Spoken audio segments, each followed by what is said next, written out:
তো এই যে ঢুকে গেছি, এটা হচ্ছে শীষমহল। শীষমহলের ভেতরে হচ্ছে এই দেখো, এটা হচ্ছে ভেতরটা আর এইটা হচ্ছে বাইরেটা।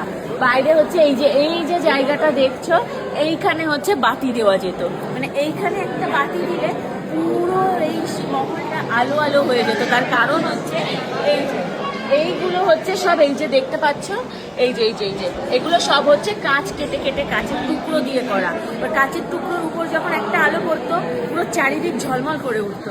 তো সেই জন্য এটার নাম হচ্ছে শীষমহল। এবং ওর উপরটা দেখাও, পুরো একদম ছোট্ট ছোট্ট ছোট্ট ছোট্ট কাঁচ কেটে কেটে কেটে কেটে এই জায়গাটাকে ডিজাইন করা। মানে মানুষের কত ক্ষমতা! এটা কিন্তু পুরো হাতে করা, এটার কোনো রকম কোনো নেই। মানে বছরের পর বছর, বছরের পর বছর ধরে এই সমস্ত জিনিসগুলো তৈরি করা, যেগুলো এখন মানে আমাদের কাছে ইতিহাস। কেমন লাগলো তোমাদের জিনিসটা? আর তোমাদেরকে দেখাচ্ছি এই যে ঘরের ভেতরগুলো, এখানে এখন ঢোকা বন্ধ, সব ব্যারিকেড করে দিয়েছে। তো এই যে ভেতরটা, ভেতরের ওপরটাও দেখো পুরো বাইরের মতনই রয়েছে। দারুণ দারুণ জায়গা। যারা দেখেছো তারা তো আবারও দেখে নাও, যারা দেখোনি তাদের জন্য আমাদের চোখ দিয়ে আবারও দেখে নাও।